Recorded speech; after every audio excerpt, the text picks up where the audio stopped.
morning. I think it's still not quite noon yet, so I think we can still say good morning. Good morning, my name is Michelle Pla, and I'm a Vice President at EPC Consultants here in the Bay Area. I live here in the East Bay, so I'm so happy to be with you today to talk about the future of water here in central Contra Costa.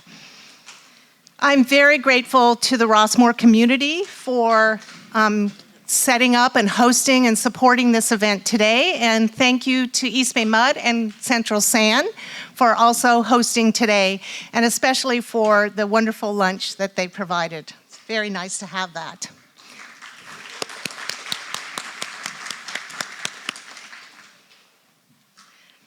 So we have a really great program for you today. I'm going to open up with some remarks, and then we're very fortunate to have Assembly member with us today. When she arrives, she'll have some remarks for us. And then we have a board member from East Bay Mud, John Coleman.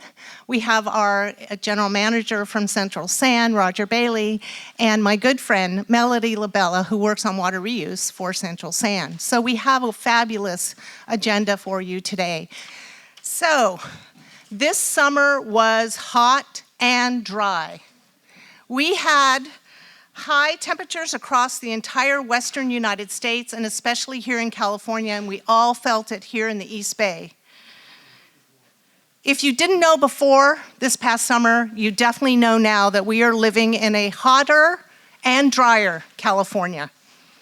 And although water utilities across California are used to managing drought conditions, they're used to making adjustments and changes for occasional droughts, we all recognize that this continued hotter and drier weather and the change that we see in our weather patterns are not temporary. This is not temporary.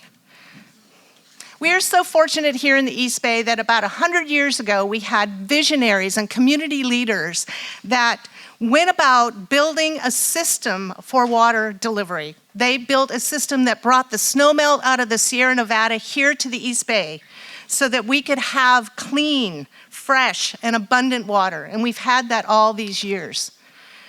Our water supply does include some local supplies that are produced, that are sourced here in the East Bay and in Contra Costa, but most of it comes from snowmelt in the Sierra. Likewise, our community leaders started seeing that after World War II, the whole East Bay just started booming. Houses were being built, and businesses were being developed, and schools were being built, and so they realized they needed to expand the wastewater system. They built sewers and treatment plants, and they started treating all the wastewater that was coming out of our communities and making sure that they were discharging that wastewater safely for the environment to take care of our delta, our bay, and our ocean. We have invested here in the East Bay. We have invested in our institutions. We have invested in our systems. We are protecting our environment. And we have created a vibrant quality of life and a vibrant economy here. But things have changed. This is not 100 years ago. This is not like it was after World War II. The water, the climate, and the environmental experts are telling us that this hotter and drier California that we now live in, that we may have our water supply reduced by as much as 10% by 2040. So let's put that into context. Right here in California, we're using anywhere from 600 million to 900 million acre feet of water a year. What's an acre foot? So visualize a football field with 1 foot of water on it. That's an acre foot. And that's about 326,000 gallons, and I may be off by a gallon or two there. So that's how much water we're talking about. So across California, for our agriculture, for our municipal uses, for our recreations, for drinking and bathing and cooking, we're using anywhere from 600 million to 900 million acre feet a year.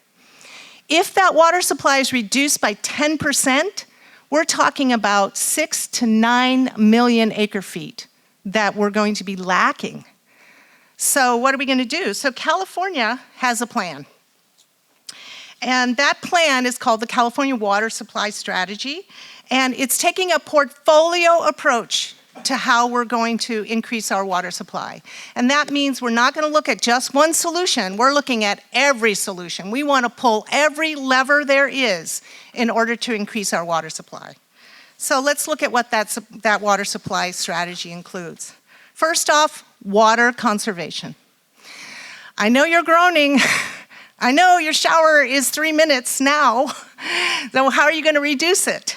So we have been fabulous in California in the last 30 years about how we have low flow shower heads, we have low flush toilets, we have appliances, our washers, our dryers, our dishwashers are all low flow. And so we have done a fabulous job in reducing our use of water, which adds to our total water supply.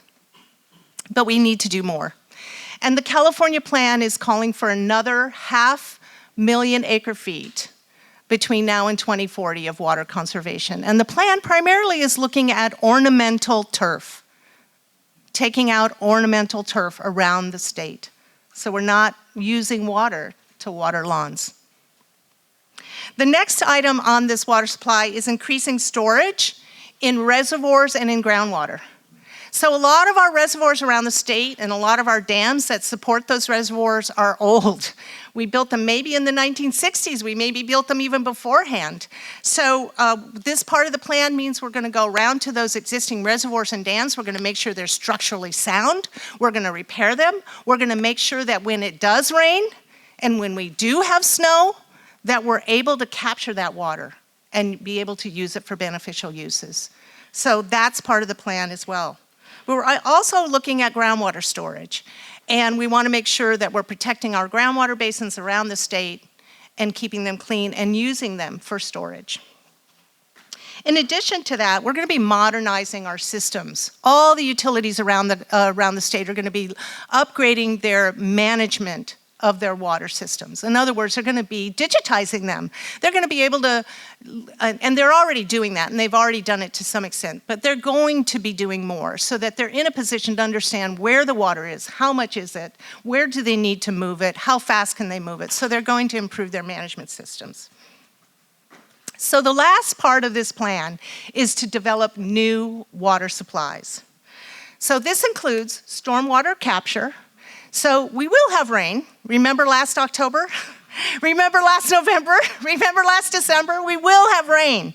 But we're going to have it when we didn't normally expect it. And so we want to build systems in our urban areas and in our rural areas so that we can capture that stormwater runoff. We can capture it into groundwater basins or into constructed basins or into wetlands so that we can use that stormwater runoff.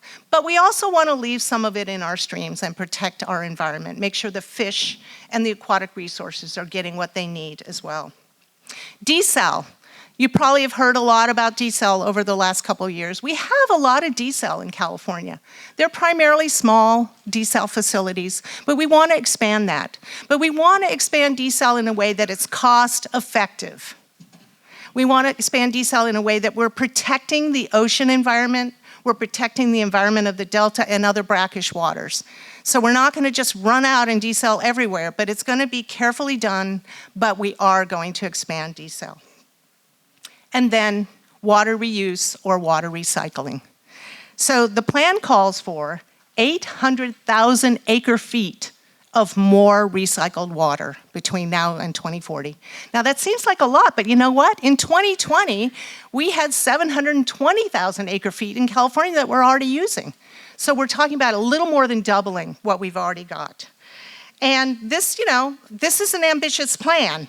And this strategy is supported by the federal government. They're coming up with some money, and the state government, and they're coming up with some money. So we know that this is supported. And it's really exciting that we're going to move ahead because what choice do we have? We're in a different time. So we have to move ahead. We have this driver of hotter and drier California, and we have this support of some funding from California and the federal government. So what would be holding us back? Is it technology? Is it engineering? No, it's not. We already have 720,000 acre-feet of water reuse across California. We know how to build these systems. We know how to build them in such a way that we can protect public health, and we know how to lay pipelines. We know how to get this water to where we need it. So it's not technology that's holding us back. Is the cost holding us back? Water reuse is costly. There's no doubt about it. But the approach to this plan, this portfolio approach, is meant to go after the most cost-effective projects first. The projects that are going to be the least costly and deliver the most reuse water. So it will be costly, and there will be some operations and maintenance cost on top of that over time. So, but we do have some support, and we do have a driver. Is public acceptance an issue? Well, 10 years ago, I would have stood up here and told you that public acceptance is what's keeping us from doing more water reuse. But I'm not saying that today. Because across California, we've got so much water reuse happening. Across the whole Western US, we have so much water reuse happening that I think the public has come around to understanding we will protect public health and we will produce another water supply. So in 2019, the U.S. Environmental Protection Agency put out a plan. It was called the National Water Reuse Action Plan, also called RAP.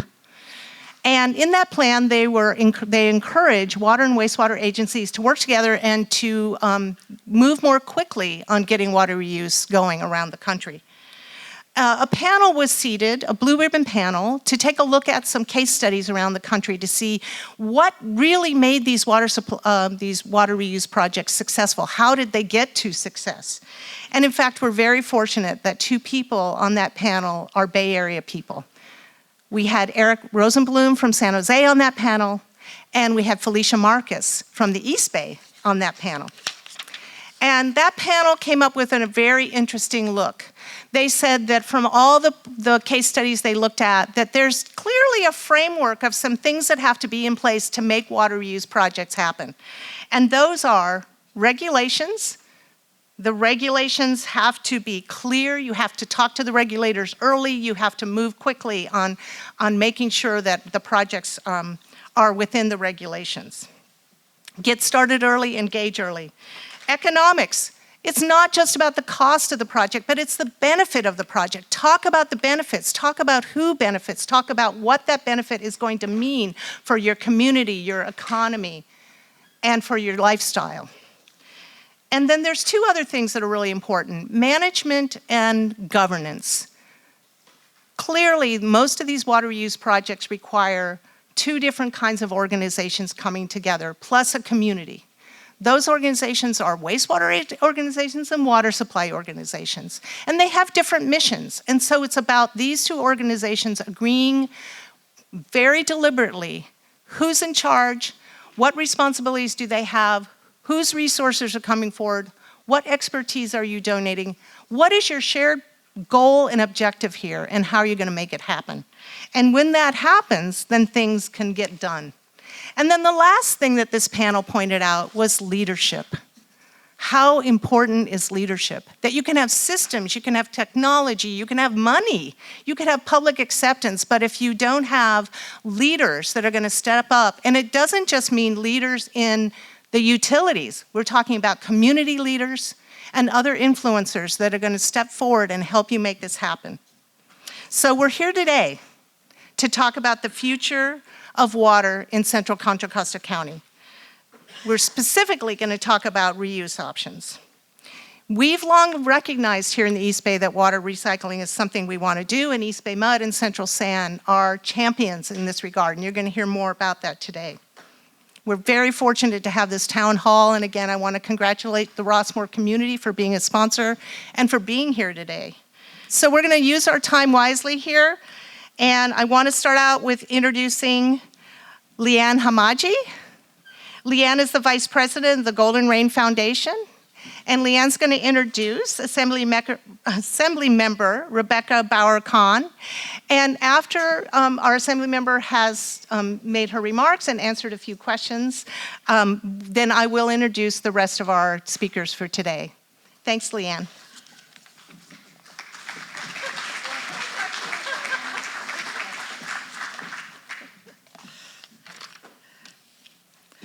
Good morning, everyone. On behalf of the Golden Rain Foundation and the community of Rossmore, I'd like to welcome you all and thank you especially for attending today's town hall. My name is Leanne Hamaji, and I'm the Vice President of the Golden Rain Foundation Board of Directors within Rossmore. I especially want to thank the staff and leadership of Central Sand and East Bay Mud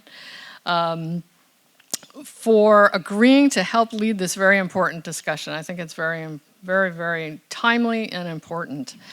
As drought continues to plague California and the West, it is becoming increasingly important that we all contribute to solutions to protect and guarantee access to the vital resource of water.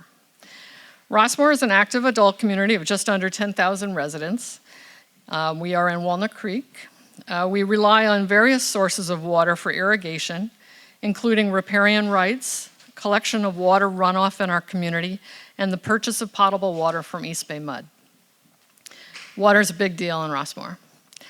Maintaining the beauty of our green spaces is an important goal. However, a more important goal is maintaining green space in our large valley as a public safety measure against the threat of wildfire. Water conservation has been a goal of our board and our community.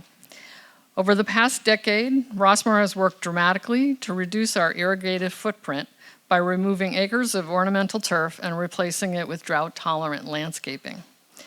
Rossmore has also spent considerable time and resources investigating the feasibility of our own satellite water recycling facility. Our focus has shifted in recent months to regional solutions of securing access to recycled water. Central County is a desert regarding recycled water, but within it, there are examples of collaborative efforts that have brought recycled water to cities and businesses that now depend upon it. Rossmore reached out to Central Sand and East Bay Mud to inquire about access to recycled water. We have learned a great deal about the many studies and plans that these agencies have undertaken. Both agencies graciously agreed to further share information about plans to help secure the resource of water in our region.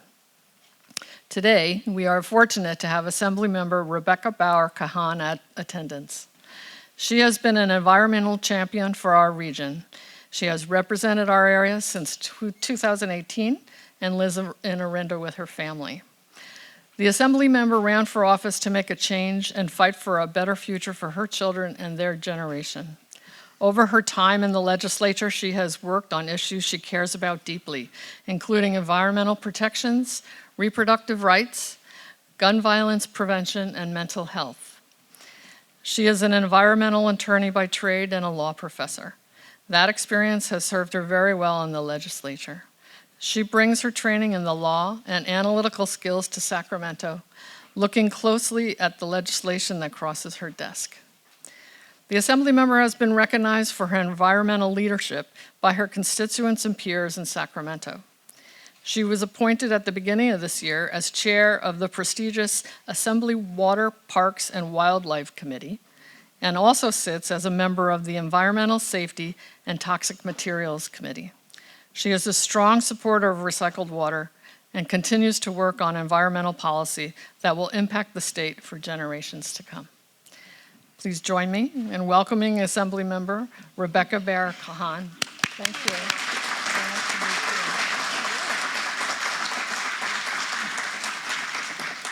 Well, thank you for having me and having this incredibly important conversation today. When I was appointed to the chair of Water, Parks, and Wildlife, I excitedly called my husband, who thought it was the chair of Water Parks. I said, no, that grammar matters. There's a comma. It's Water, Parks, and Wildlife. But yes, it's been an honor to serve in that capacity for a year now, and obviously water is central to our security, our safety, and our livelihood here in California, and it's something we should be paying attention to every day. And so I so appreciate the conversations I've had with the Golden Rain Foundation over the years about water at Rossmore, as well as those of you in the community who are so focused on our environment, our climate, and the future here in our beautiful community. So last year we all learned new terms: mega drought, no snow future, aridification. Our climate is changing and we know it, and it's not just changing how we talk, but it's changing how we live. We know that the old approaches that we had to managing water and utilizing water need to change as our future changes. For those that don't know what I meant when I said the no snow future, Lawrence Berkeley Lab predicts that in 25 years, we will have no more snowmelt in the Sierras. What that means is that our water is going to look really, really different. Our systems are set up today to capture that snowmelt as it melts slowly. Part of what has caused, you may have wondered over the past few years, we've had some pretty incredible snow in the Sierras, and yet our drought has also been really incredible. And part of that is the snow is melting faster, and our systems are not actually prepared to handle that. And so, as we look to our future, the legislature is meeting with these scientists, hearing from them, trying to understand what it is we should be doing for changing the way California manages its water to make sure this resource is available to each and every one of us. And I'll point out that there are countries, and California is the size of many countries, so that's why I say countries. There are countries around the world that have less water than California, but they manage it better and they do more with it. So it is not as if we need to fear the future of water in California, because we will have water. It will still fall. We just need to make sure we're capturing and using it properly. And as you sit here and you eat this beautiful lunch, my guess is some of it was grown right here in our Central Valley. We are the breadbasket for a huge part of this country. If we've learned nothing else from what is happening around the globe right now, is that part of our national security depends on our independence. And that means growing our own food here in the United States, ensuring that we're able to feed the people that live here. And so one of the things that we are paying attention to as a state is that we have enough water to sustain you every day, but we also need to have enough water to sustain the growth of that food that is so critical to California's economy, but to California's safety and security. So as you can imagine, that means a lot of work is being done in the water space. Last year, there were lots of bills that were introduced on policy as it relates to water.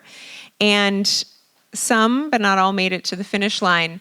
One of the bills that I think was really important and made a difference was a bill by Senator Hertzberg out of Los Angeles that talked about indoor water use.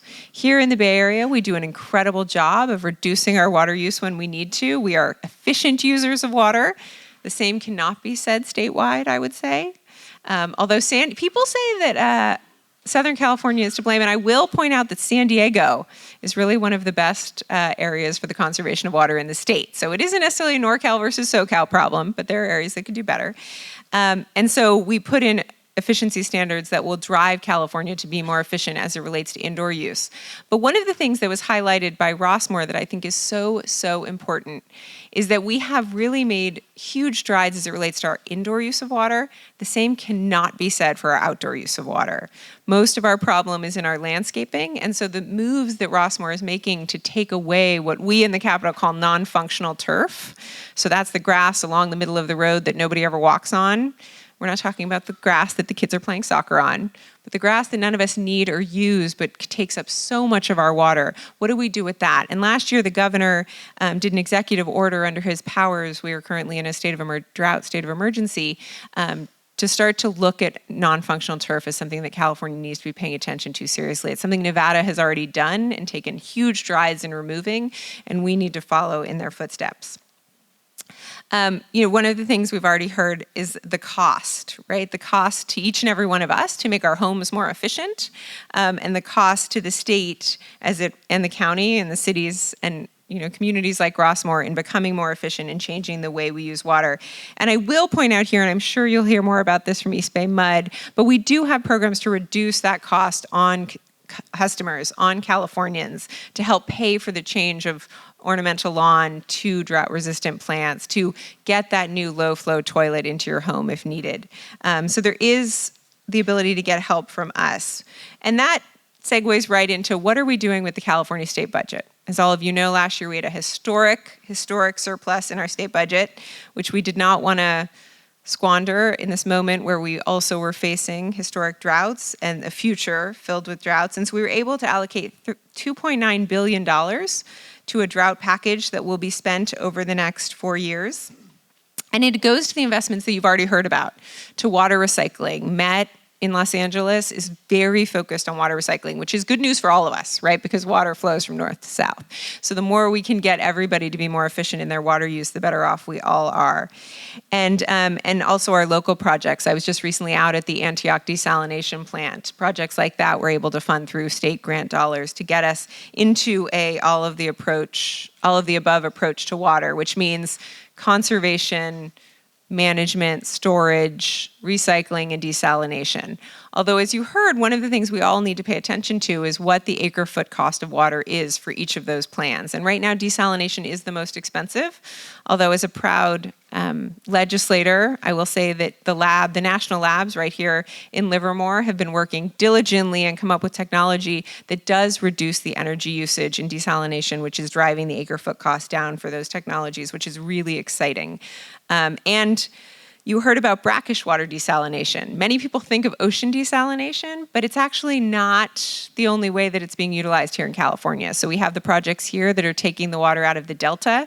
We're seeing more saltwater intrusion into the delta, so we need to clean up what used to be fresh water that we could just drink.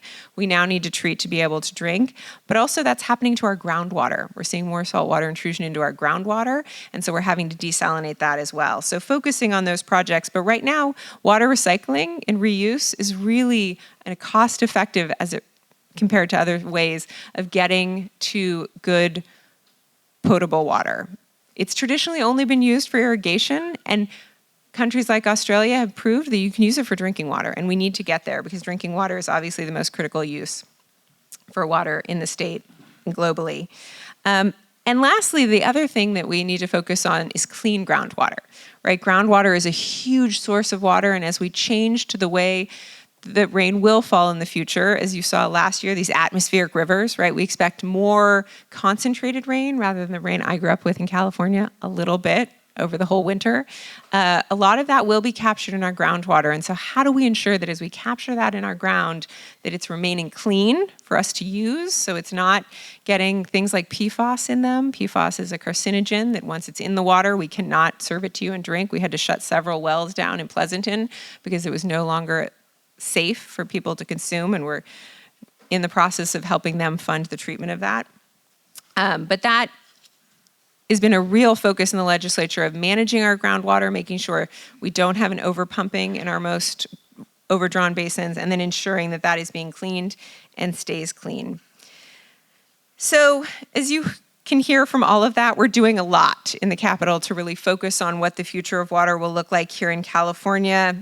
The budget in the coming year, as you may have read in the newspaper, is not going to be as robust as it was in the last years. So I think our focus will shift from our ability to fund big infrastructure projects to a focus on conservation and the change in the way we use water. But as I said, that allocation of $2.9 billion is over the next 4 years. So we'll see those projects to come to fruition, despite the fact that the budget dollars may not be here this year or next. And so that's a little bit of the lay of the land of what we're thinking about and looking at, but I know if we have time for a couple questions, I'm happy to do that. I have 5 minutes, so let's get to it. Yeah. Would you summarize or list for us the municipalities or other jurisdictions which have already started or completed water recycling facilities? You know, I cannot lift those off the top of my head. I apologize for you. Oh, we have someone who can. You know every single one? Okay. I was like, I'm going to be really impressed if he can list every municipality in California.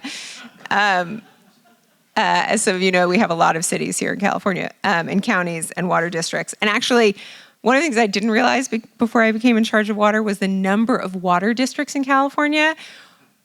There's a lot of them, y'all. I mean, we're part of East Bay Mud, which is probably one of the, Met and East Bay Mud, I imagine, are two of the largest in the state.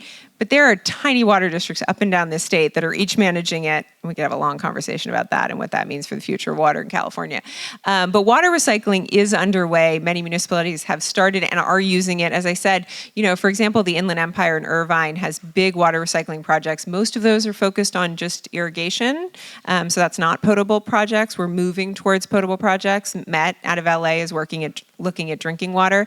One of the things that we are having to balance as we talk about conservation, though, is as we use less water, there will be less water to recycle, right? So what does that mean for our water recycling projects, and how does our infrastructure meet that need, especially older infrastructure? New infrastructure will take that into consideration, but older infrastructure did not. And so making sure it continues to work and is available despite the less water that will be running through our systems.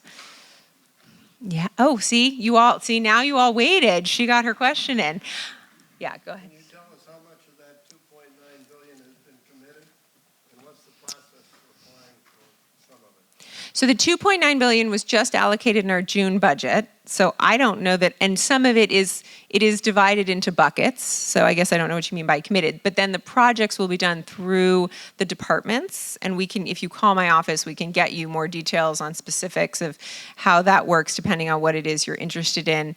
But it will be done through, competitive, most likely grant projects. Although what's interesting is one of the things we did in our budget this year, kudos to some of my colleagues on my committee who come from lower income communities and smaller communities who couldn't compete in that process, right? Because it's a lot of work to apply for this money. And so actually we put into the budget this year money to help smaller municipalities and water districts apply.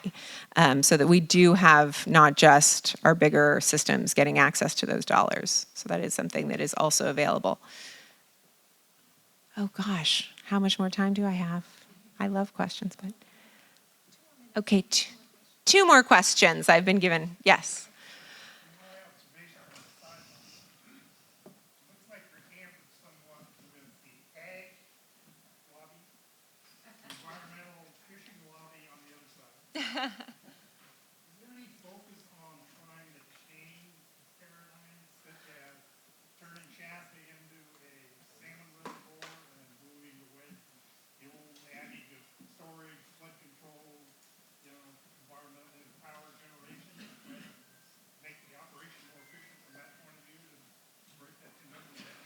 Yeah, well, it's interesting. So when I was named chair of the committee, I'm a Northern California member with a Southern California speaker. That was fairly surprising to some, but I'm also not a Central Valley member, right? So there's dynamics there that are interesting. Now, I do represent this part of the district, which is East Bay Mud and Contra Costa water, but I represent Livermore, which is Zone 7, which is State Water Project. So I'm actually one of the very few members in the legislature that represents State Water Project and upstream water sources, which is an interesting dynamic as it relates to the Delta, right?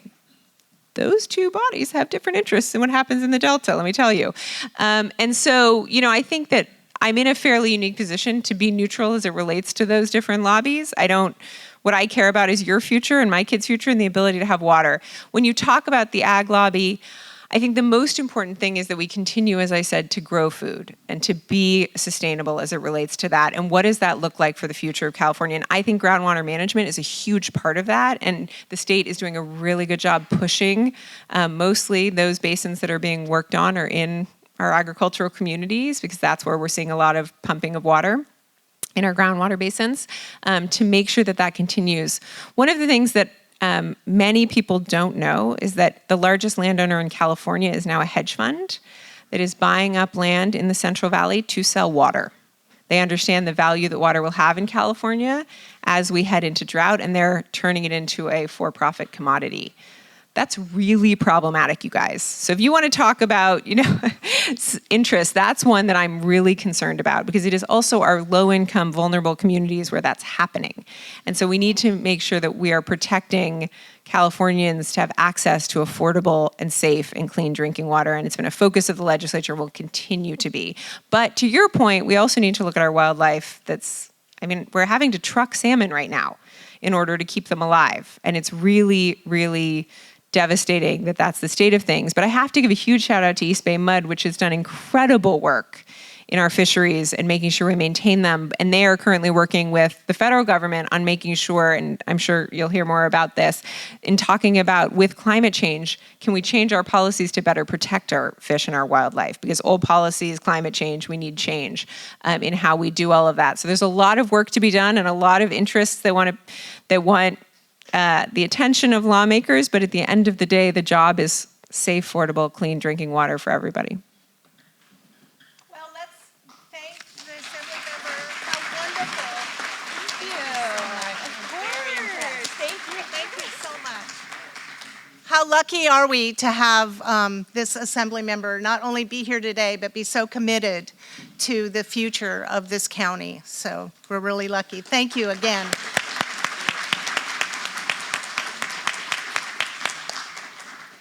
Okay, I would like to introduce John Coleman now. John is a board member from East Bay Mud. He's been actually elected to the East Bay Mud Board in 1990 and has won successive elections ever since then. John lives here in Contra Costa County in Walnut Creek, and he does represent Walnut Creek, Danville, Blackhawk, Diablo, Pleasant Hill, and parts of San Ramon. So he has a wide representation on the East Bay Mud Board. John is not new to water recycling. He's on the board of DERWA, which is the East Bay Mud Dublin San Ramon Services District. Excuse me. I just dropped his tool. He wouldn't be able to move his slides without that. And he is also the CEO of the Bay Planning Coalition. So his day job, he focuses on the San Francisco Bay and representing maritime and shoreline interests there. So we're so lucky to have John here today. Thank you, John. Take it away. Thank you very much, Michelle. And before I get started, I'd like to thank the Golden Rain Foundation for sponsoring this event today. If they had not stepped up, the Rossmore community, and it was their idea, we wouldn't be here as a result of that. And also Central San, they provided the great lunches. So thank you very much for that as well. So Michelle gave you a pretty good outline of who I am. I do represent 211,000 people, so it's a large geographic area, about the size of a supervisorial district in many ways. And I also found Assemblymember Rebecca Bauer-Cahan's comments enlightening, and it'll make for good conversation later on. So, where does our water come from at East Bay Mud? We collect it at Pardee Reservoir. Best way to think of that geographically. If you go up Highway 4, go skiing at Bear Valley, look north, go up Highway 89 and go to Kirkwood and look south, that's where we collect our water. And 93% of that water that we collect in Pardee Reservoir is then piped 90 miles through the Delta to Larkey Park and Walnut Creek, treated or gets sent on further to another water treatment facility. And we have 1.4 million customers at East Bay Mud, and very happy that this coming in 2023 will be our 100th anniversary as an organization, and I think that's something to be very proud of. So our water comes from the Sierra Nevadas, goes into Pardee Reservoir, and then goes across, again, 90 miles of aqueducts through the Delta to our service area in Walnut Creek. We had, as the Assembly member mentioned, we had a great November, December, and October, I guess, last year, and it was great. And I'm going, oh, we're going to get through this. January started to get a little concerned, but we had collected a lot of water. In February and March, I'm going, oh, it's not doing anything. So we ended up having, in our history of 99 years, the lowest precipitation, both in our watershed and here locally, between January and June ever. And that really put a big dent on what we're doing. And hopefully this year it's going to be a lot different. We don't know. It's supposed to start raining, they say, next week and maybe the week after, but we don't know if they're actually going to happen and how big the storms may be. And one of my concerns is we started talking about this meeting to begin with. Oh, it's going to start raining. Everybody's going to forget about the drought. Well, if it's a wet year, the drought's going to reappear. And we need to plan for that drought and can't let our guard down as a result of that. So this gives you an idea of our supply and end of water year storage. Our end of water year, our beginning of the water year begins October 1st. So it ended in September. And it shows you on the far right-hand side, the blue bar, where we're sitting. And then we brought in supplemental supply and conservation. We spent $20 million to bring in supplemental supply, and that really made a huge difference. In addition, everybody's done a phenomenal job in conserving water. In September, we conserved 13%.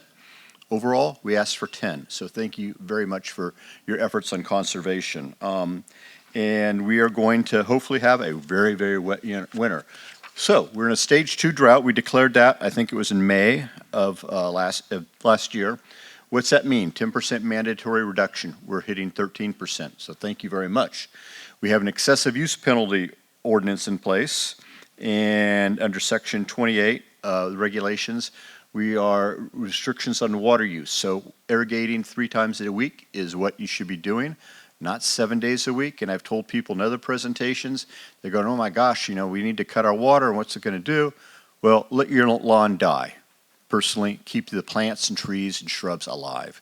A lawn can be replaced, and it's also a great opportunity when the lawn time is coming if to be replaced to apply for a rebate from East Bay Mud, and will help you convert the lawn out to water efficiency plants. And actually it looks better for your yard, and it's better for the environment because lawns often have herbicides and pesticides on them. They kill the bees. The bees population are critical in order for our environment, for food and everything else that we need. And we put in effect an 8% drought surcharge that took effect in July of this year. So what are the impacts, uncertainty of water supply? We're looking at climate change. It is here. I can attest to that. I used to go backpacking 40 years ago in one area, and in July, sometimes August, you still had snow. You're lucky if you have that in June now. And as the Assembly member mentioned, as the water, we may have a wet year, but as the water drains, it melts, goes into the reservoirs. The reservoirs were built 100 years ago, and they don't meet the capacity needs for the future. And we need to look at how we operate our reservoir systems going forward. But we have increased temperatures, more precipitation variability and precipitation, and again, increased evapotranspiration, and we're close, more down here along the shoreline, dealing with sea level rise. So what are we doing? Portfolio is critical. Some people say, just build more reservoirs. Let me put it in perspective.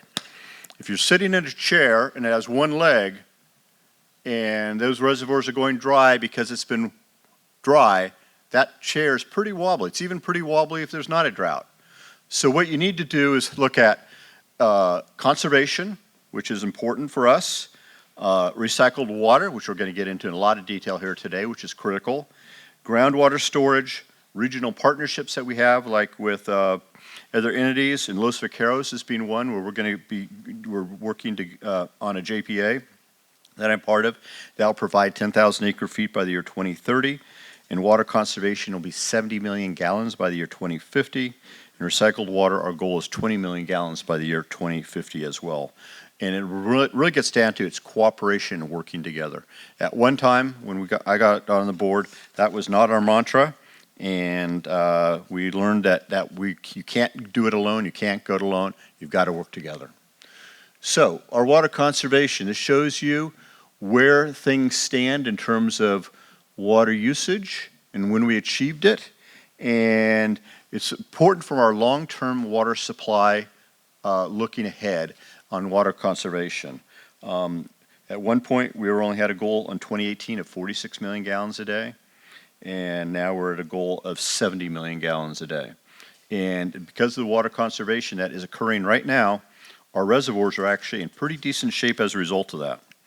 But we're also looking at long-term water contracts. We have one with Placer County Water Authority, Sycamore Mutual Water, as well as Yuba Water Agency. And in those cases, it's up to 63,000 acre feet of water potentially if they're able to deliver. And that's important, and our staff has gone out and working continually now into the year 2023 and beyond to make sure that we have a secure water future and supply for all our residents and businesses in our service area. So we're one of the 8 agencies in the Bay Area working together, and through drought contingency planning, they're working together to develop a regional solution to meeting our water needs for the future, and propose regional drought responses and reactions, which leads to then everything in government's an acronym. So BAR, that's the Bay Area Regional Reliability, which is part of the DCP, the Drought Contingency Planning, sort of the next step, and that's looking at where we can identify mitigation measures in order to reduce our water. And I have to say that we are working together, the 8 agencies are working together very well, and we're going to have to work together for the future. Los Vaqueros, real quickly, our goal is 10,000 acre feet by the year 2030, and 30,000 acre feet, sorry, and we're going to spend, estimate cost $50 million $100 million in the process to do just that. And there's also an environmental benefit to Los Vaqueros. It's going to help provide water for south of Delta State refugees. Groundwater, the DREAM project. This is in San Joaquin Valley. It took us a long time to get there, and that's again storing water in the ground and putting up to 1,000 acre feet. In the dry years, we will be able to take 500 acre feet of water out and bring it into our system. This also helps the overdrafted ground basins in the San Joaquin Valley as a result of that. So there's mutual benefit for the ag community and those in the Sacramento, San Joaquin Valley, as well as our needs down for the future. So this is making safe recycled water for non-potable uses. We are a firm believer in recycled water. And as the Assembly member talked about, you have to look at the pros and cons, and Michelle talked about that as well, the costs associated with it. I need to say that I believe our board, from discussions, are firm believers in recycled water for the future as well. So, bottom line, first thing is disinfection takes place where the wastewater enters the treatment plant. Actually, Roger, you're probably going to really deal with this, are you? Okay, I'll move on. This is Roger's house, but this is an important process. And making safe recycled water for potable uses. And it is safe. And we had a project here in the La Miranda area that would also have helped Rossmore a number of years ago, but we had NIMBYs, 5 of them to be exact, in Orinda. They didn't want a golf course built at Gateway. The developer really didn't want to build the golf course. They'd rather build homes on it. And we had meetings, and the people would come, the 5, gang of 5 I called them, and they would wear weird things and make outrageous statements. And we had a meeting at Stanley's school here in Lafayette during that period, and I always told staff, bring some recycled water and glasses. Well, one of the characters, who I don't think is around anymore, he said, if it's so safe, Mr. Cullen, why don't you drink that water? The time happened. So I said, okay, opened it, and it smelled sort of like cut grass, but it's clear as regular water. And actually, it was probably cleaner than water that you get in New Orleans and other places with long tributaries. And I drank it, and another board member said, oh my God, he did it, so I've got to do it. And then he stole the bottle, recycled water. He appeared at our board meeting the following week and said, you know, you look a little green on the gills, Mr. Cullen, from drinking that toilet water. And I said, you know, Mr. Vaughn, not only do I feel great, my hair's growing back again.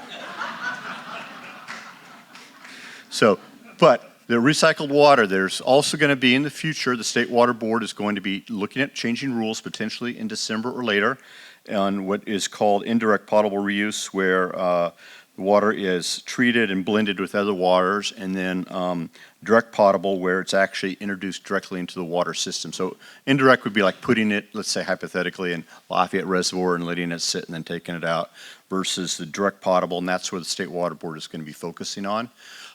It happens in other places in the world, in the country, and in our country as well. And again, the technology's there, the safeguards are there. If something were to happen, it's going to be safe, and everybody will be protected. And it's going to create additional supplies that we need. Our current recycled water program, we've spent over $145 million to date on that. And this shows you some of the areas, RARES with Chevron, who's our largest water user. And it's also a huge employer of the Bay Area. And they provide much of the fuel in the Bay Area. So they've been part of this as well as Dura, which I talked about. And then we have the East Bay Shore phase and everything else. In order for us to get to the next 11 million gallons, it'll cost about $343 million. Real quickly, this is the Dura project. It's showing up there, and we have saved 1,765 million gallons of water in the Tri-Valley and San Ramon in 2021 from recycled water. That's an amazing feat. So the recycled water program that we have going on, it's important. We're working very closely with Central San on that. They're a great partner to work with, and you'll hear that there's not enough of the commodity for recycled water for a lot of reasons. In part, there's a drought, and that's leading to it. The other is Phillips 66 we're looking at. It's going to be 2.8 million gallons of water a day. And our satellite water projects, which we're looking at 3 potential projects. Diablo Country Club, Sequoia Country Club, and we had on here the Rossmore community, but I found out that the Golden Rain Foundation voted to not go forward on that. That would cost about $20 million to produce 500,000 gallons of water, and I would hope that could be reconsidered. I'll leave it at that, and we'll have a discussion on that later. So we want to move forward on that, and again, the cost for Rossmore is about $20 million. You need to look at it, I believe, long-term. That's what Diola Country Club is doing. The cost of water for them, they will be paying for this within a couple years, what they need to do to build it versus buying their potable water they're buying today. So that has to be looked at long-term standpoint.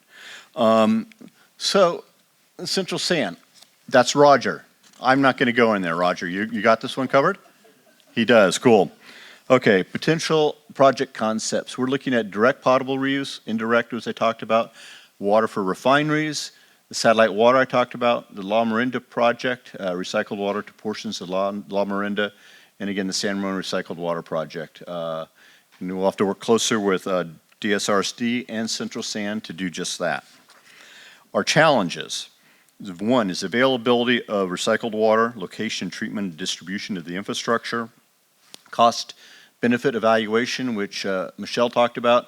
Our opportunities are innovation, regional collaboration, and resource sharing. That is the name of the game, folks. You're not going to be able to do it alone anymore. And we all have to chip in and make some very tough decisions to do it that way. And with that, I will leave it. I got ahead of schedule, Michelle, and looking forward to the Q&A after this.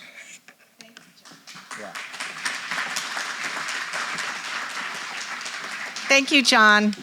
I would like to now introduce both of our Central Sand speakers. First off, we're going to hear from Melody LaBella. And Melody and I have known each other for many years, worked together on water recycling issues together. She is a committed public servant. That's how I'm going to start my introduction of Melody. She currently is the Resource Recovery Program Manager for Central Sand, and she has worked at Central Sand for 22 years. She's a professional engineer with a degree in civil engineering from Penn State University, and she's the person you talk to about water recycling, about any reuse of the products from Central Sand. So Melody?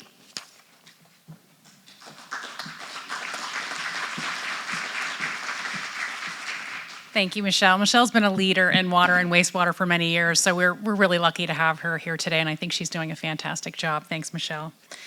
So first I want to tell you, before I jump into, of course, our topic today of recycled water, I want to tell you a little bit about Central Sand. Many of you probably know us, but in case you don't, I want to go over that.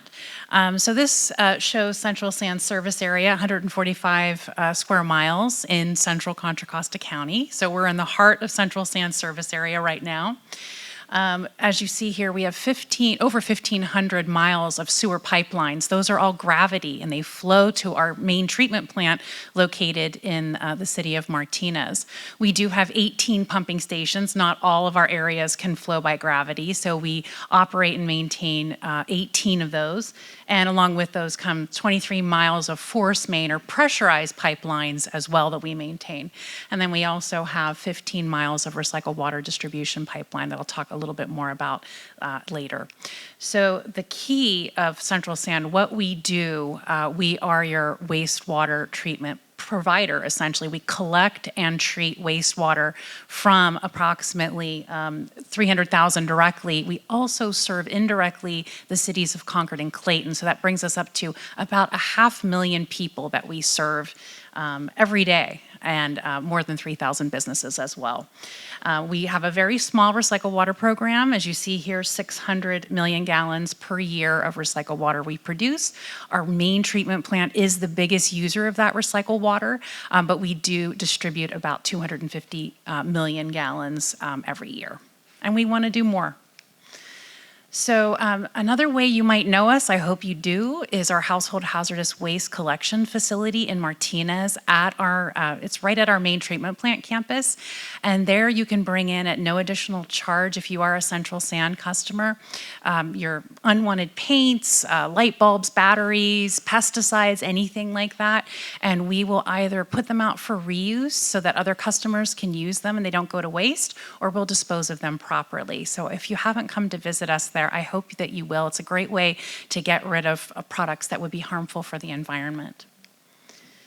So on to the topic of today, and if you still have your cookies or your brownies, please, this is the time for it. This is the little bit of meaty section. I'm going to give you some history, and I'm also going to go into some technical details, so brace yourself.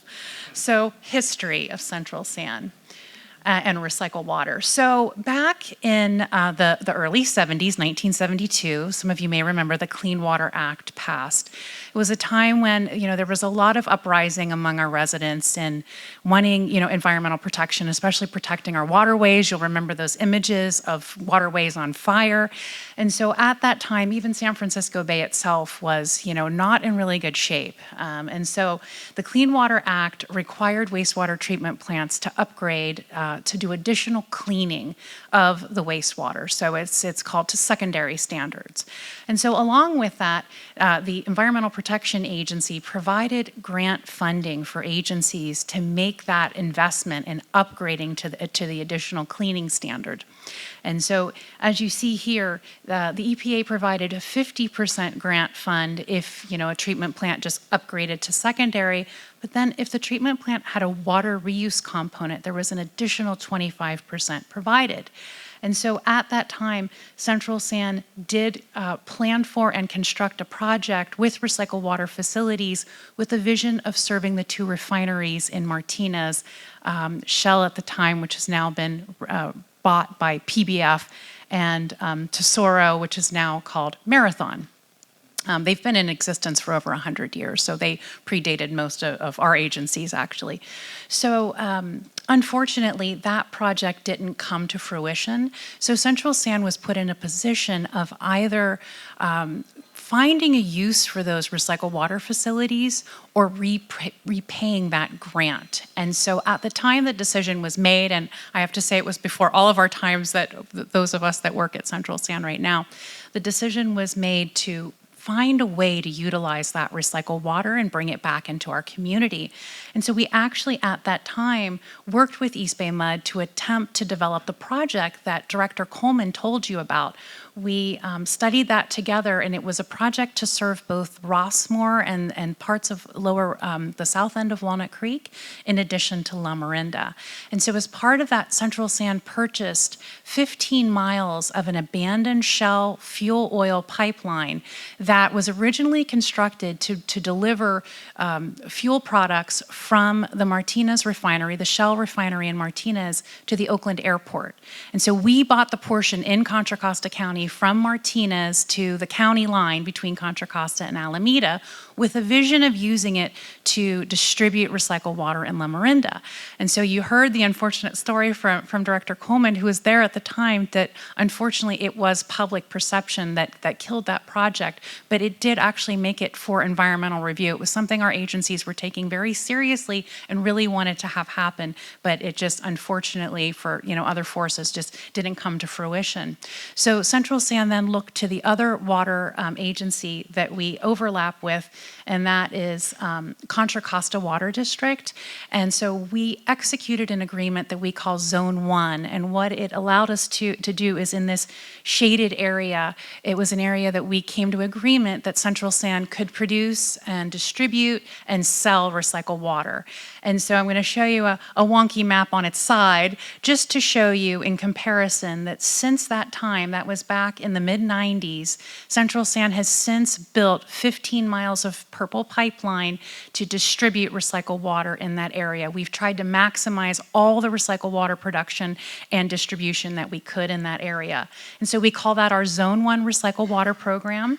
And as you see here, as I mentioned, Central Sand's wastewater treatment plant is the #1 consumer of that recycled water, but we also distribute to 2 golf courses, several public schools, a community college, college, namely DVC for those of you that are familiar, parks, businesses, as well as landscape medians. We've also created a truck fill program for commercial, for construction type uses, great way to save drinking water. And finally, we have a residential fill station co-located at our household hazardous waste facility in which residents can come and pick up to 300 gallons of recycled water at a trip to use to hand water lawns, landscaping, and gardens. So as we have recently, as you've heard, we've been, in a significant drought. And, when that happens, the interest grows in recycled water. It happens every time. And so we have heard, growing interest, of course, from the Rossmore community, but as well from the cities, Lafayette, Orinda, and the town of Moraga as well. And so that caused us to go back and do a reevaluation of that original Loma Orinda project, just to see, how does it look at this point in time, how are costs looking? We know that public acceptance is no longer a concern. So Central San hired a consultant to take a look at that project again, and in particular, considering those same demands and looking for anything that's changed in the Rossmore and Loma Orinda area. We looked at 4 different alternatives. One, looking at reusing that Shell pipeline in its current condition. It's a 10-inch steel pipeline. It would be lined to use recycled water. We also, when we purchased that pipeline, we also got the land rights that come along with that pipeline. So what if we just looked at that corridor that pipeline occupies, and just using that to rebuild a new pipeline, not being constrained by the 10-inch Shell pipeline. So that was the second alternative. And then we also looked at satellite facilities that you've heard a little bit about, mentioned already. And then what about a regional satellite facility, a little bit larger one located in Walnut Creek at Central San's collection system operations facility? We have, it's right at the intersection of 680 and 24. That's where the crews that we have that maintain and repair our pipelines, they are housed in that location. So we do have property there. So we, as part of this was just a high-level estimate. This is not a detailed design, but we just wanted to take, just a relook at this. So as part of it, estimated high-level capital costs were developed, and those were converted into a cost per acre foot. And I thank Michelle for defining that acre foot for us early on.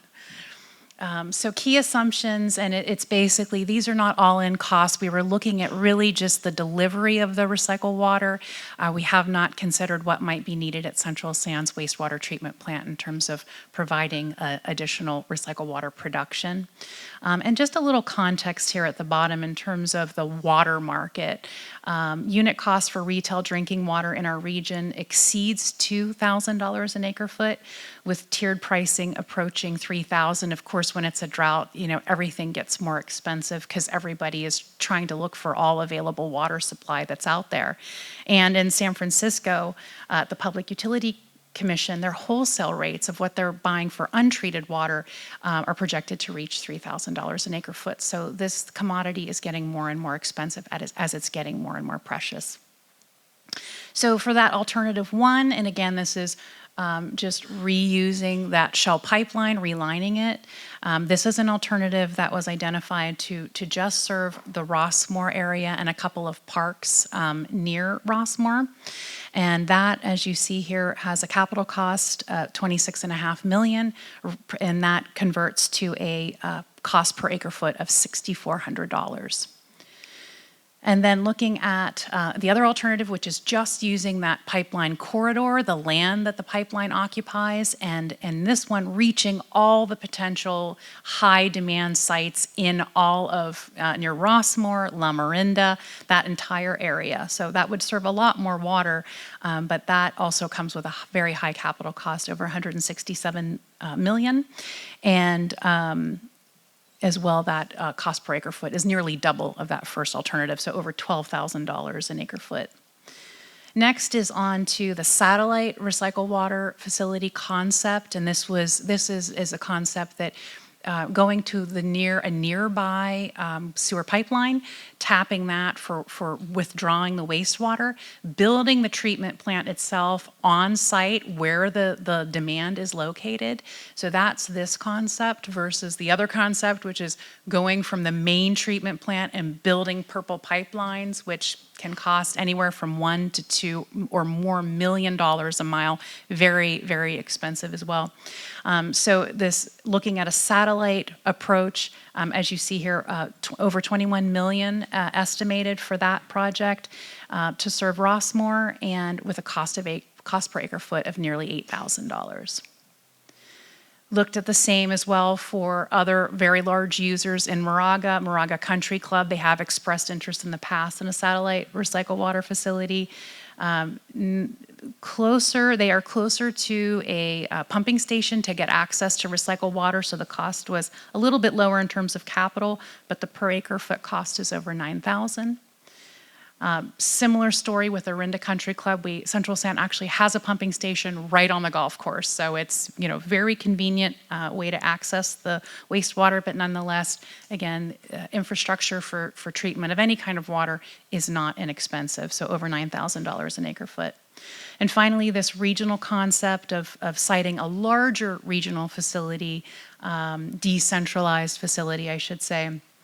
Out in the vicinity to serve all those same demands that were identified in Alternative 2 yields a $17,000 per acre foot cost over that. So by comparison, East Bay Mud completed a 2019 recycled water master plan, and I think this is very important in terms of context to see that at that time the cutoff, and of course this grows with time, the cutoff in terms of looking at investing, all of our customer rates in terms of, what is the biggest bang we can get for the buck on a recycled water project. At that time, it was $3,000 an acre foot. So as you saw, all of these alternatives that I've reviewed are more than double that. And so, of course, as water agencies, we're looking for the most efficient way to spend our customer rates. We take that responsibility very seriously. And so East Bay Mud has a number of projects they've invested for years in to develop recycled water supplies. And so those were identified in addition to the Phillips 66 refinery as, more cost-efficient ways to develop additional recycled water supply. So the evaluation conclusions were that the cost of recycled water to Rossmore and La Morinda continues to be prohibitive without significant external funding. Since they are self-funded, the satellite water recycling facilities Director Coleman alluded to, may still be a viable way to bring recycled water to these, more remote areas. Reservoir augmentation or potable reuse, which Director Coleman also addressed, is a more cost-effective way to leverage Central San's treated wastewater in East Bay Mud service area. And in terms of next steps, the memorandum of understanding we have developed with Rossmore, East Bay Mud, Central San, and the City of Walnut Creek. We're currently working on developing that. That's under review by the parties right now for potentially future consideration. And Director Coleman also alluded to an MOU between Central San and East Bay Mud to evaluate different recycled water opportunities, both non-potable and potable, has recently been approved by each agency's board. So we're looking forward to working with East Bay Mud on that. So with that, I'm going to turn it over to someone that I think is most passionate about recycled water, and that is Central San's General Manager of the last 9 years, Roger S. Bailey. Would you please help me welcome him?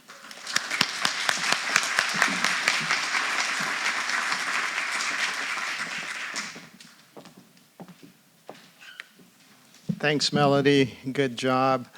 I would like to step back a little bit and thank Rossmore for this fantastic forum and opportunity to actually bring together East Bay Mud and Central San to talk about something that is meaningful to you, and that is wet water. How do you get water, and how do you satisfy the concerns that you have?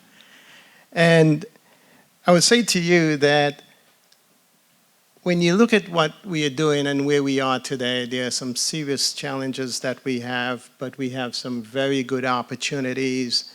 And if there are a few things that I would like to leave you with. I want you to feel that there is something concrete and positive that we can do to help to solve this water supply problem.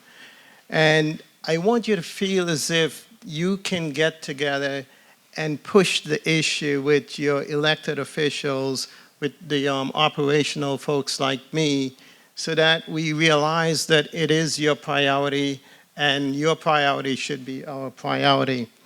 So just quickly, Central San, as Melody just mentioned, we have tried to provide recycled water in a limited way, and I do think that there is an opportunity to do it in a much bigger way, and I will talk to you about that in a little bit. To put things in perspective, on an average day, we treat approximately 34 million gallons of wastewater, and most of that we discharge into the bay. And I do believe that we have a golden opportunity to do something positive about that. And this, in my opinion, is not just about talk. And I'm going to answer your question about potable reuse, who is doing it, and give you a little bit of history there. But when you look at Central San, approximately 20 to 25 million gallons of that water that we are currently discharging, or at least treating, is available for consumption. And I believe that we can do something very positive about that. To put it in perspective, I think when I look at East Bay Mud's water management plan for 2020, east of the hills, your demand is somewhere between 40 to 50 million gallons per day. And as I just indicated, we have about 20 to 24 million gallons that is unsubscribed. And from my perspective, there's something beyond just the purple pipe that we can do. And I'm happy and excited that East Bay Mud and Central San have decided through an MOU to get together and do something that I think is going to be very different to the idea of purple pipe. Purple pipe is fantastic. It's good if you can get it done, but it's very expensive. But I would like to give you two alternatives to that. One of them is revisiting the idea of serving the refinery. And by that, I don't mean to displace CCWD as a customer. It will be a collaboration between CCWD, Central San, and East Bay Mud. And a collaboration in this case would mean that financially, legally, and operationally, we make sure that we make and keep CCWD whole.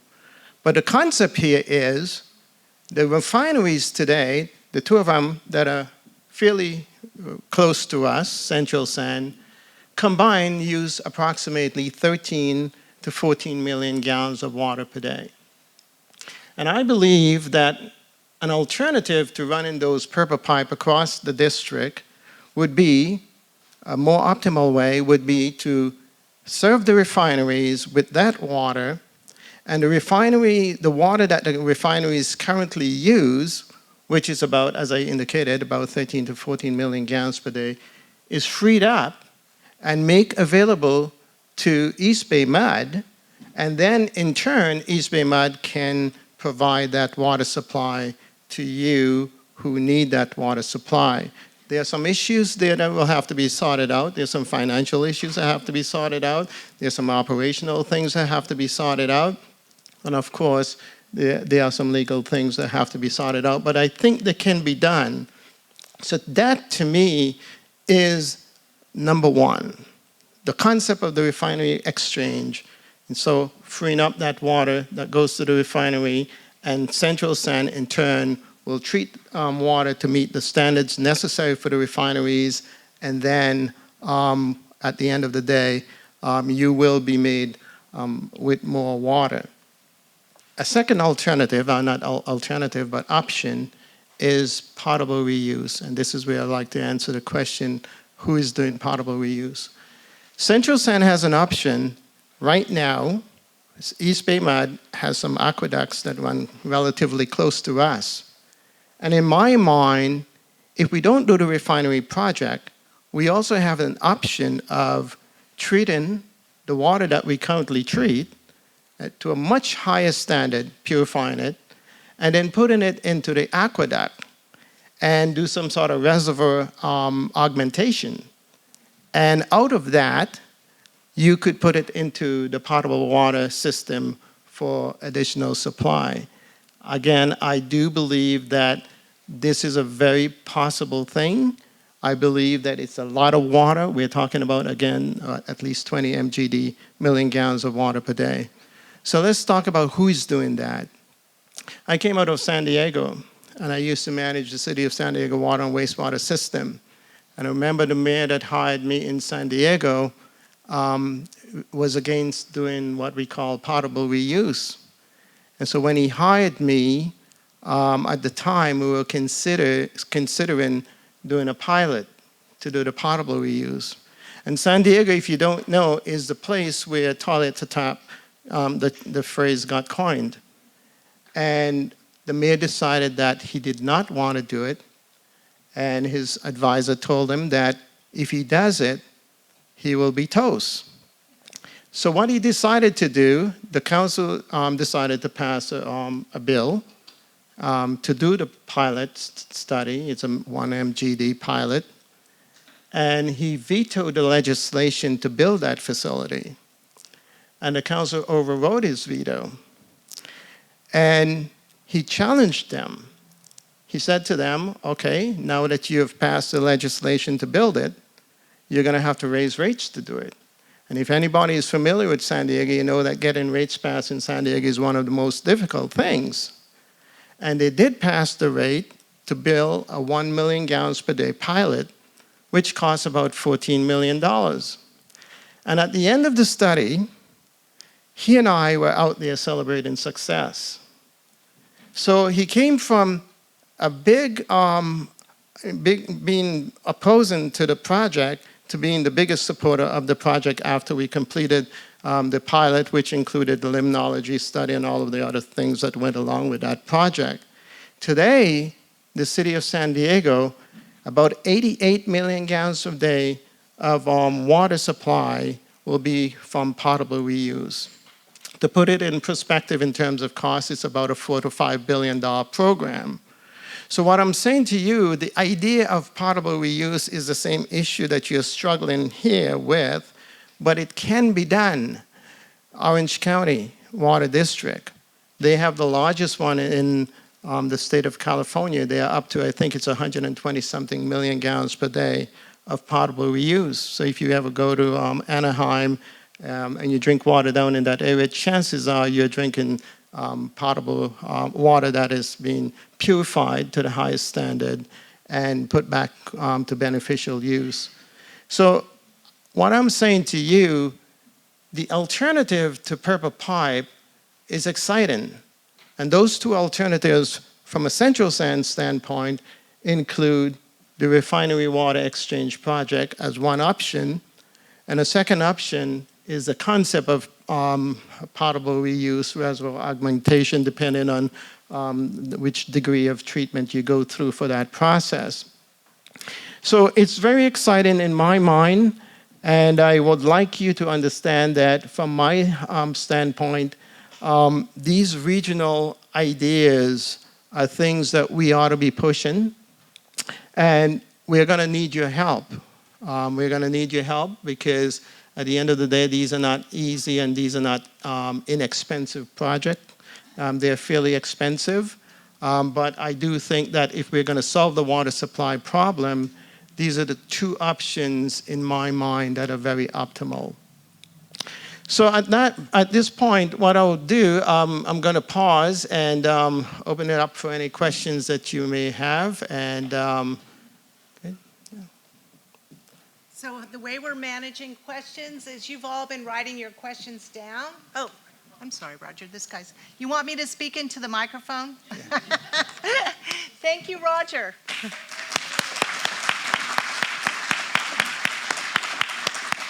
So the way we're going to manage questions is you've all been writing your questions down on those index cards. They're getting picked up. I'm going to invite Roger and Melody and John and the rest of the Central Sand board members that are here today to come up to the table, and we're going to get ourselves organized for Q&A.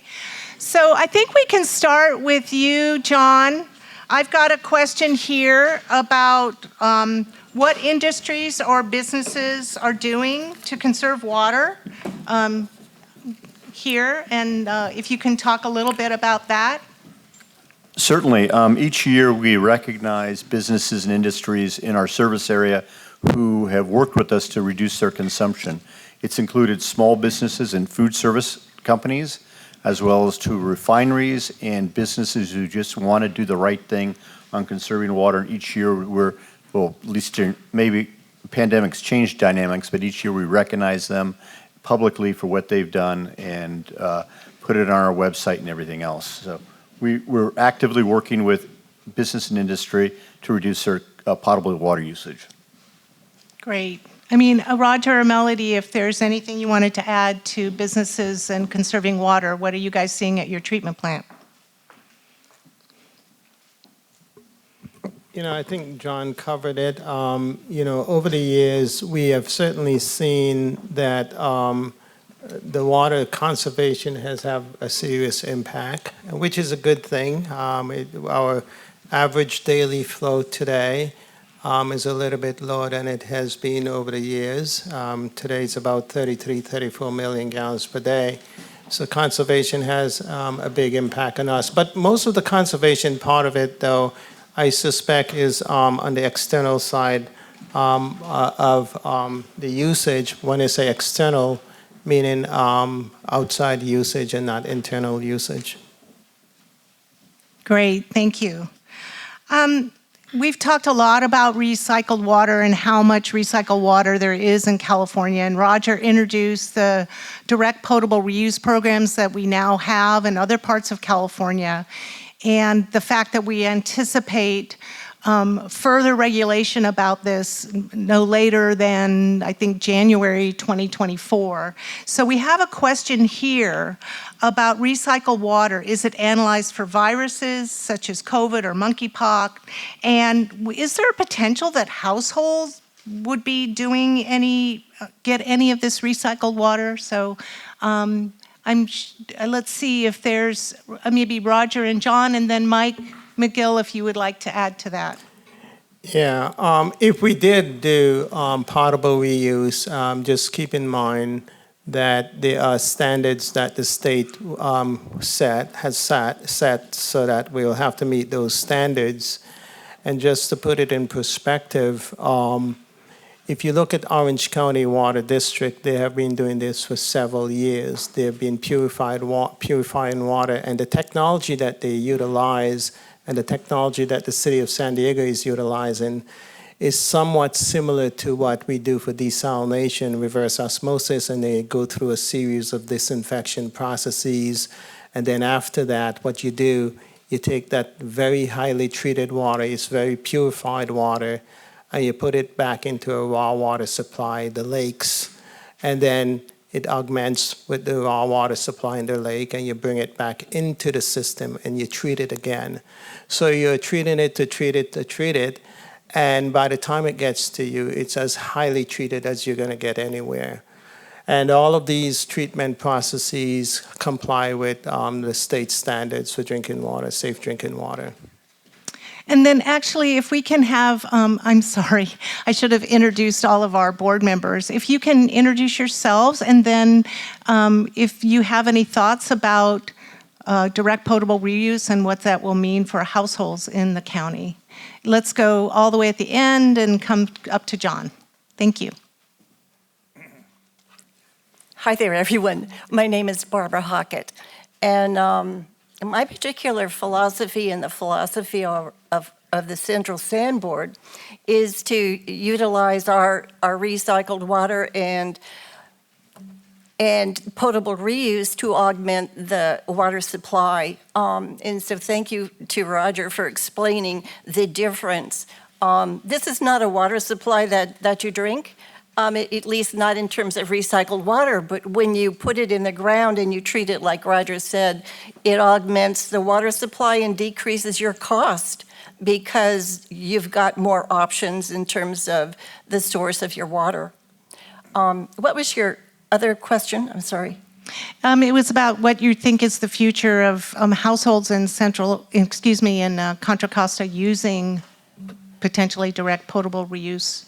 I think it's incredible because if you augment your water supply, what you're doing is saving on putting all of those pipes in the ground.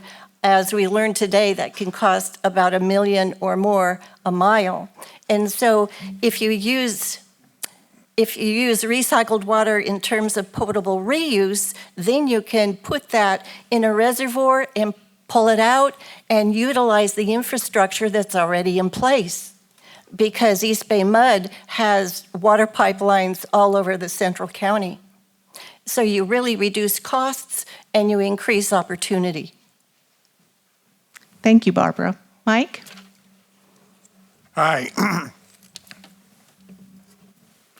So we don't get feedback, I turned Barbara's microphone off, not because she was going to interrupt me. I'm Mike McGill. I'm a board member at Central San, have been since 2006. And up until this November, all the board members were at-large board members. We represented the entire district. As we've gone into this election, we have now moved into divisions. Walnut Creek, Division 4, La Miranda Division 2 are the first two electing their board members directly. Dave Williams is the board member from Walnut Creek. I'm representing La Miranda, and we're both unopposed, so you get us for another 4 years. And it's good to see so many of you here today. I've seen a number of you over the years. You have all been great supporters of recycled water. You haven't been part of that group of 5 that blew the project up in La Miranda back many, many years ago. And you have all been encouraging us to find ways to use recycled water. The cost has been the biggest deterrent, but I think most of you, if not all of you, find it very acceptable. And if you think about it, and San Diego's been referred to many times already today, but they have a great graphic showing water coming down the Colorado River, and then how many times it's been recycled and recycled and recycled, and then it gets diverted to Met and ends up in San Diego.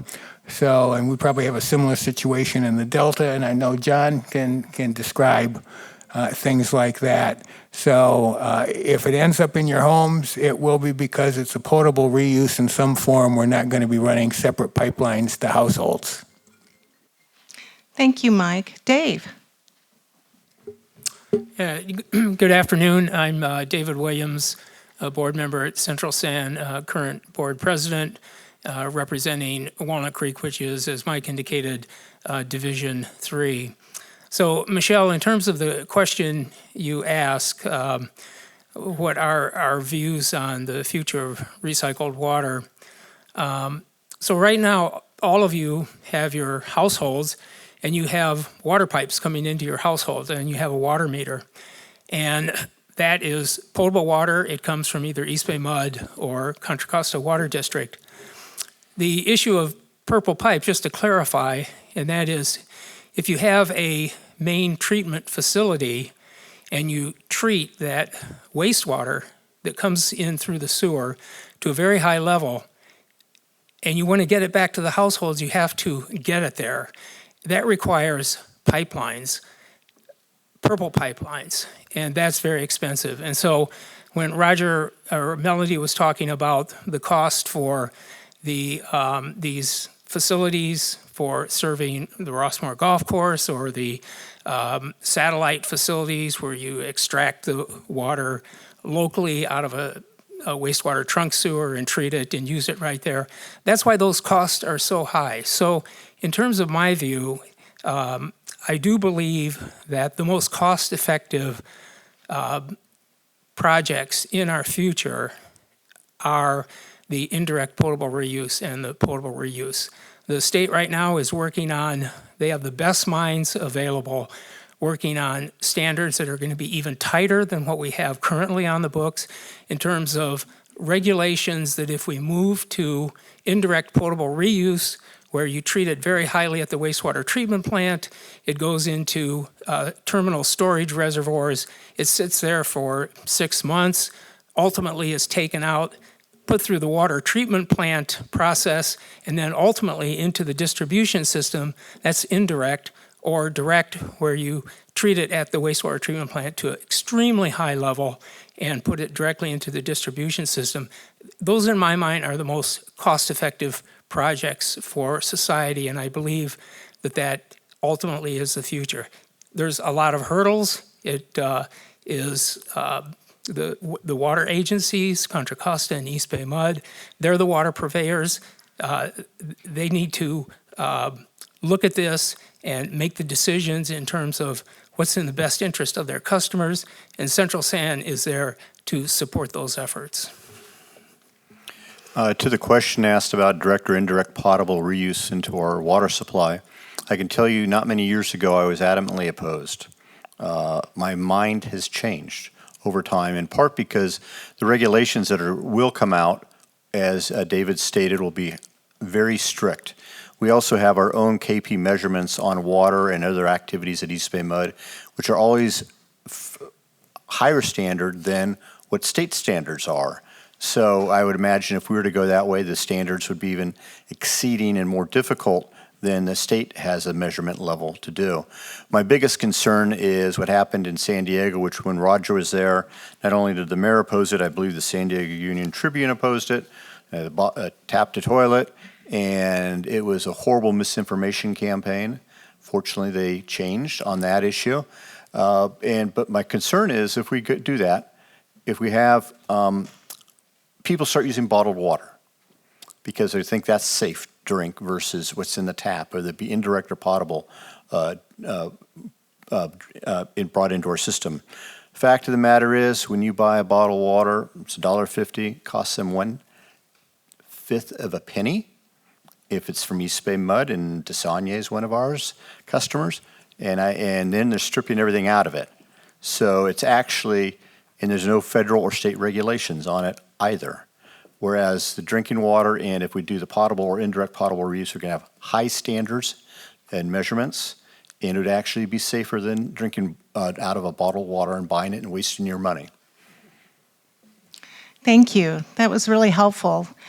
I'm going to back up to this alternative with the refineries. We've gotten a lot of questions about those. So I think that primarily these will be going to Melody and Roger, but feel free, any of you board members, or John, if you want to jump in on those. So I guess the gist of the questions are, what's the status on that? I'm going to give you like 4 different questions and can weave them. What's the status of the refinery projects? What do you think is the cost of that? Is there the potential for any funding to help support that? And lastly, what about the move away from using gas for our cars? And if the state of California is investing in electric cars, is that a good long-term investment for this community? Yeah, I will start off the question and trying to answer the question. But before I do that, let me just quickly say, in terms of potable reuse, just keep in mind that all of the water that we use is recycled. So it's not a new concept. And then the second part of that I would say, when you look at where you get the water from, whether it's East Bay Mud or CCWD, think about what happens. Rain falls, snow falls, and it goes on the land, and then eventually ends up in storage. Well, as it goes there, it brings with it all the stuff that's on the land. And so you should keep in mind that it's not as pristine as you think, but what we do, we treat it. We treat it to safe drinking water standards. And the technology is there to treat and purify this water that we're talking about to safe drinking water standards. So that's just part of that conversation. As it relates to the refineries, a few things there. I think there's an opportunity for us to have a very blue sky thinking conversation with East Bay Mud, and I'm one of those individuals just like to just think about things outside of the box and figure out, okay, can we do it differently? And my general feeling as we talk about this 20 to 30, 25 million gallons per day that is available from Central Sand, ultimately the water agencies will have to decide how they want that water. Do they want it in the form of an exchange with the refineries, or do they want to go beyond that and purify the water and make it potable reuse? In terms of the viability of the refineries, I think it's a concern that have been expressed, and I'm not really giving a political view about whether the refineries should exist or not. Today they do, and they utilize a certain amount of water.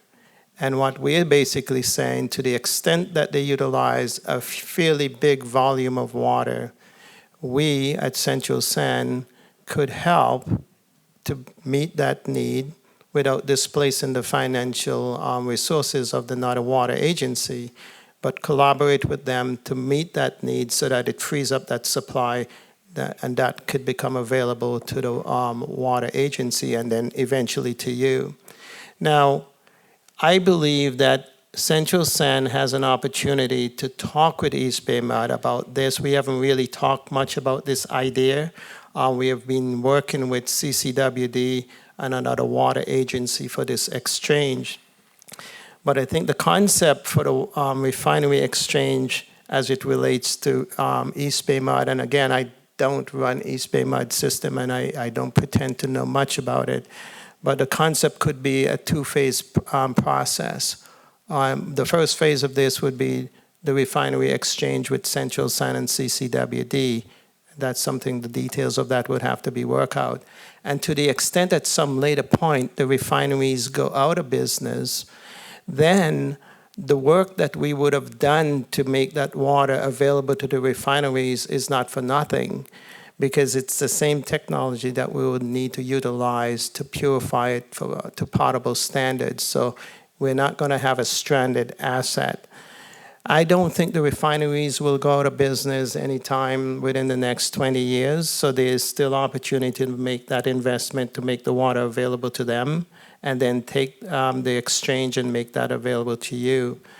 And then at some future time, if the refineries go out of business, then we can do potable reuse. That's one option. It doesn't mean that it's the only option.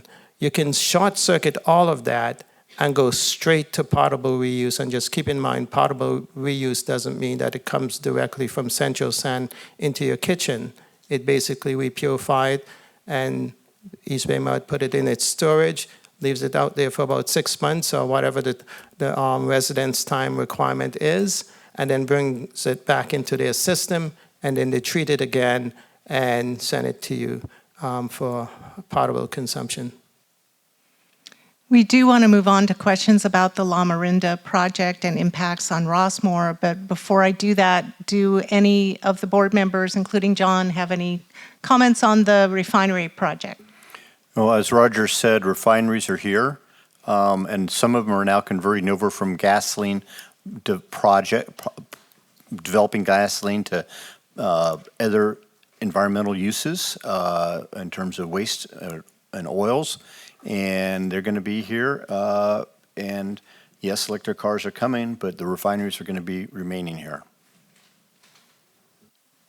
Thank you. So the La Marinda project, a couple of questions about that. And I'm going to give you, I think, 3 questions and weave them.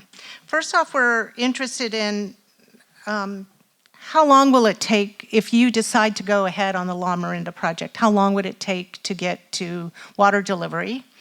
How much would it cost? And is there potential to get funding from either the state or the federal government to support that? And then how will that help Rossmore?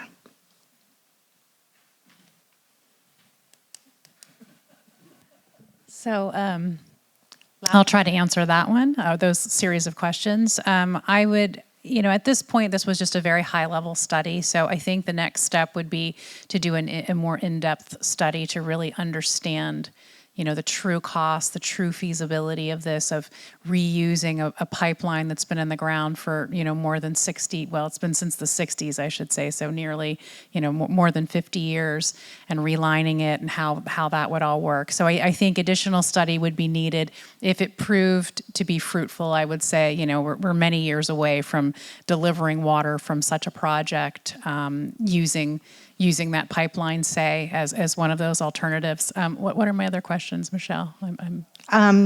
Federal or state funding, is that possible? Yeah, I mean, I think it's possible, but what we're seeing in the water industry is this push towards providing funding for bigger bang projects like what you've been hearing about today, potable reuse type projects, industrial type projects that really yield a lot of recycled water supply. Now that doesn't mean that landscape irrigation projects are out of the question. It's just that as the state and feds invest, they really want to get just as we're looking for as public agencies, the most bang for the buck in expanding and stretching our water supplies. So I think that it's not impossible, but it's becoming less and less likely for landscape irrigation projects, I would say. Just to add to that, the history over the last several years in terms of any kind of outside funding, whether it be state, federal, loans or grants, they tend to look at the projects that are really ready to go. They call them shovel ready. And so what that requires is it requires all of the upfront work, the in-depth planning, the California Environmental Quality Act requirements, the EIR, that type of thing, to get the project ready so it's actually, you could construct it and you're in a much better position then to actually get funding. Thank you, Dave. And since you're on that, there have been a couple of questions about federal funding. I guess people have been reading the newspaper. Could you add a little bit more about what do you think that federal funding is for? I appreciate that you described shovel ready, but what kinds of projects do you think that federal funding's for? Okay, Roger. Yeah. I do think much of the federal funding is going to be made available through some sort of a low-interest loan, whether it's through SRF, which is state revolving fund, and that's a lot. That means a lot because when we, a public agency, go out to build these projects, they're fairly expensive, and we normally do some sort of bond issue. And the interest rates in those could be relatively high compared to an SRF loan. An SRF loan is generally at least 1% or more lower than your general revenue bonds. So I think most of the funding available at the federal level is going to be through low interest rate loans, not necessarily free money. But one thing to keep in mind, you are all constituents or voters, I would assume. It means talking to your member of Congress, your state members as well, to say that there are important projects that you want us to support. The Water Resources Development Act will be coming up in 2 years again. So what you really want to start doing is trying to get plugged in potential projects for funding or in that. And it's a long process, but it has to start now. Thank you, John. That was one of the other questions that we got is what can the people in the room do individually to support these projects? So one of the responses was, work with your elected officials and make sure that the funding sources that are out there include the projects that are in your local area and ask them to vote for those. Are there other ideas? Yeah, and just quickly, I do think it's very important. What you have done here is just an amazing thing to me, getting the community together and try to make sure that the priorities are focused. But beyond that, every time we build these types of facilities, they're fairly expensive. The other thing that you could do to help is to make sure that if East Bay Mud and Central Sand got together to build a facility that provides value to you, that East Bay Mud or Central Sand is not penalized for doing that. And what do I mean by that? As we go through the droughts, it is necessary for the state to do some sort of restrictions in terms of water usage. And what I would like to see, and this is where you can help at the state and the federal level, is to make sure that any new supply that comes on stream from recycling is given a certain amount of exemptions from restrictions. And the devil is in the details on that kind of type of stuff, because I know the pros and cons in it. But imagine if you wanted to do potable reuse as an example, and I can speak to San Diego program because I was involved with it. It's about 88 million gallons per day, and that program is going to cost them about $4 or $5 billion. And they spent a lot of money and effort to bring that into the supply. And then they're told that they have to restrict their consumption on that water supply too. So it's a disincentive for them to invest in something like that. So what I would say to you is that the assembly member that was here, you need to get with them and make sure that with all these good intentions, there are always some downside to them. And I would say that it is important for us to get some sort of exemptions or at least some credit for recycled water. That's one option I think we need to push very passionately. And in addition to that, any available loans that are free money that is available, I think that's something that we should also consider. And then the regional aspect of recycled water, what we are talking about here with Central Sand, East Bay Mud, and CCWD, that's truly a regional collaboration. And I think those should be given priority in terms of funding and in terms of exemptions. And Roger, we did get a question from the audience about whether there have been conversations with CCWD about that three-way project. Yes, CCWD has been our partner. They work very closely with us, just fantastic. We have an MOU with CCWD for the water exchange with another agency. And I'm quite sure that they'll be very happy and excited, because I've talked to them about this, to have an MOU with East Bay Mud and us to consider the exchange with East Bay Mud. And any other alternatives that we may come up with. They are all in my opinion. Thank you. So we only have a couple minutes left, so I wanted to make sure, John, that you had an opportunity to give some advice to the folks at Rossmore about the various East Bay Mud programs that help them with removing turf or other things that they can be doing to help with their water conservation. Certainly. At Rossmore. We have a water conservation table back there, so you want to talk to the people and get the information. I know you have most of Rossmore's common areas, so when you're talking about turf, it's not individual homes there necessarily. But if you have turf that really doesn't serve a purpose, and you can get a loan up to, I think, $15,000 over 2 years for common areas to replace it out with high efficiency irrigation, as well as plants that do great here in our environment, as well as look great too. So basically, you want to really, in your case, reduce your inside consumption as much as you can.